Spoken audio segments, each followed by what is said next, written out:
السلام علیکم ورحمۃ اللہ وبرکاتہ۔ امید کرتا ہوں میرے سارے دوست اب آپ ٹھیک ہوں گے۔ اللہ آپ سب کو سلامت رکھے۔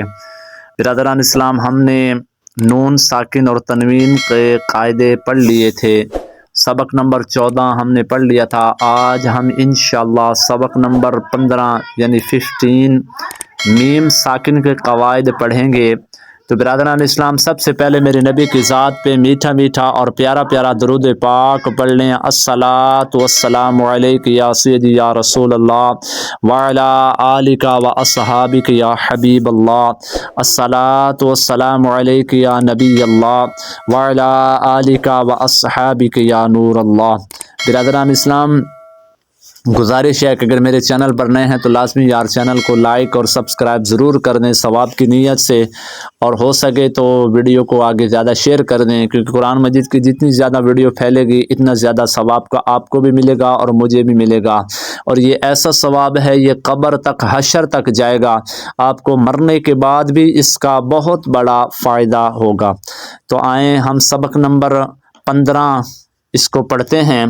تو سب سے پہلے دیکھیں کہ میم ساکن کے 3 قاعدے ہیں، یہ اپنی زبانی یاد کر لینا ہے: ادغام شفوی، اخفاء شفوی اور اظہار شفوی۔ اب یہ ادغام شفوی ہوتا کیا ہے؟ ادغام شفوی میم ساکن کے بعد دوسری میم آ جائے تو اس سے ادغام شفوی ہوگا، یعنی غنہ کر کے پڑھیں گے۔ ایک میم ہوتی ہے اور اس میم کے بعد دوسری میم آ جائے تو میم ساکن میں ادغام شفوی ہوگا۔ تو اب آگے ہے اخفاء شفوی۔ اب اخفاء شفوی کیا ہے؟ میم ساکن کے بعد حروف با آ جائے تو میم ساکن میں اخفاء شفوی ہوگا، یعنی غنہ کر کے پڑھیں گے۔ اور اظہار شفوی کیا ہے؟ اظہار شفوی میم ساکن کے بعد حروف با آ جائے تو میم ساکن میں اخفاء یعنی غنہ، میم ساکن کے بعد حروف با اور میم کے علاوہ کوئی بھی حروف آ جائے تو میم ساکن میں اظہار شفوی ہوگا، یعنی غنہ نہیں کریں گے۔ ادغام شفوی میں غنہ کریں گے، اخفاء شفوی میں غنہ کریں گے، اور اظہار شفوی میں یعنی جہاں پہ اظہار ہوگا وہاں پہ ہم غنہ نہیں کریں گے۔ با اور میم کے علاوہ کوئی بھی حروف آ جائے تو میم ساکن میں اظہار شفوی ہوگا، یعنی غنہ نہیں کریں گے۔ با آ جائے تو پھر بھی غنہ کریں گے، میم آ جائے تو پھر بھی ہم غنہ کریں گے۔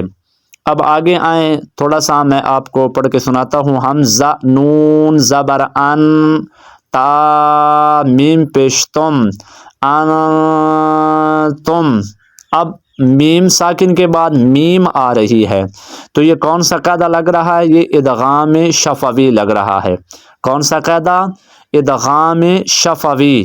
انتم میم ضا پیش مز، انتم مز، لام زیر لی، میم واو پیش مو، انتم مظلمو، نون زبر نا، انتم مظلمون۔ اب یہ کون سا ہے؟ ادغام شفوی۔ اب آپ دیکھیں جناب، آگے میم ساکن کے بعد تا آ رہا ہے تو یہ کیا ہوگا؟ یہ اظہار شفوی ہوگا، کیونکہ با اور میم کے علاوہ کوئی بھی حروف ہوگا تو وہ اظہار شفوی ہوگا، تو اس کے اندر ہم نے کیا کرنا ہے؟ غنہ نہیں کرنا۔ تو اس کو کیسے پڑھیں گے؟ ہم زبر آ، لام میم زبر لم، علم، تا زبر تا، را زبر را، علم تارا۔ اب دیکھیں اس کے اندر میں نے غنہ نہیں کیا۔ کیوں نہیں کیا؟ کہ میم ساکن کے بعد تا آ رہا ہے تو تا حروف اظہار شفوی ہے۔ علم تارا، کاف نون پیش کن، تا میم پیش تم، کن تم، با زیر بی، ہا کھڑا زیر ہی، کن تم بھی۔ اب آپ دیکھیں کہ میم ساکن کے بعد با آ رہا ہے تو با کیا ہے؟ حروف اخفاء شفوی۔ اخفاء شفوی تو اس کے اندر ہم نے پڑھا تھا کہ غنہ کریں گے، تو اس کے اندر ہم نے غنہ کرنا ہے۔ کون تم بھی، کیا بنا؟ کنتم بھی، آگے ہا میم پیش ہم، فا یا زیر فی، ہم فی، ہا الف زبر ہا، ہم فی ہا۔ اب یہ کون سا قاعدہ آ گیا؟ یہ اظہار شفوی۔ تو اب آپ کو بخوبی سمجھ آ گئی ہوگی کہ میم ساکن کے بعد میم آ جائے تو آ جائے گا ادغام شفوی، اگر میم کے بعد با آ جائے تو آ جائے گا اخفاء شفوی، اور اگر میم کے بعد کوئی بھی اور لفظ آ جاتا ہے با اور میم کے علاوہ تو وہ کون سا ہوگا؟ اظہار شفوی۔ اب آگے اسی طرح وا زبر وا، لام زبر لا، والا، قاف میم پیش کم، والکم میم الف زبر ما، والکم ما، کاف زبر کا، سین با زبر سب، کا سب، تا میم پیش تم، کا سب تم، والکم ما کسبتم۔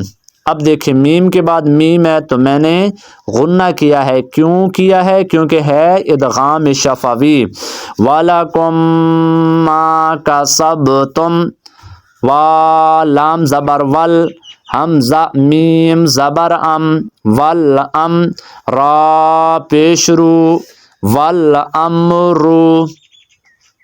آگے اس کے اندر ہم نے غنہ نہیں کیا، کیوں نہیں کیا؟ کیونکہ یہ ہے اظہار شفوی۔ آگے تا حمزہ زبر تا، تا زیر تی، تا آتی، ہا میم زیر ہم، تا آتیہم، با زیر بی، حمزہ کھڑا زبر آ، بی آ، یا زبر یا، بی آ یا، تا دو زیر تن، بی آیاتن، تأتیہم بی آیاتن، حمزہ میم زبر ام، ضاد کھڑا زبر ضا، ام ضا۔ ہم نے غنہ کیوں نہیں کیا؟ کیونکہ میم کے بعد ضاد آ رہا ہے اور ضاد اظہار شفوی ہے تو اس کے اندر ہم غنہ نہیں کریں گے۔ ام ضا۔ آگے اب میں اس کا روان پڑھوں گا، آپ نے اس کے جوڑ ہجے خود نکالنے ہیں۔ آتیتکم من کتاب، کیوں میں نے غنہ کیا میم کے اوپر؟ کیونکہ میم کے بعد میم مشدد بھی ہے اور میم ادغام شفوی ہے۔ لم یلد، اب میم کے بعد یا ہے تو اظہار پڑھیں گے۔ علیکم بوکیل، میم کے بعد با آ گیا تو غنہ کریں گے۔ وامطرنا فہم مقمحون، فہم مقمحون، لکم دینکم، ترمیہم بحجارۃ، الم نشرح، وہم معرضون، وخلقناکم ازواجا، وما ہم بمؤمنین، ام صبرنا لہم من الحسنى ذالکم قولکم۔ اب میم کے بعد قاف آ گیا تو یہ اظہار شفوی ہے تو اس کے اندر ہم غنہ نہیں کریں گے۔ بعدکم من بعد علیہم غضب، تو امید کرتا ہوں سبق نمبر 15 آپ کو کافی سمجھ آ گیا ہوگا۔ تو اللہ آپ سب کو سلامت رکھے، لازمی یار چینل کو لائک اور سبسکرائب کر دیں اور دوست کو یہ ویڈیو سینڈ کر دیں۔ اللہ آپ پہ اپنا خاص فضل و کرم عطا فرمائے، آمین۔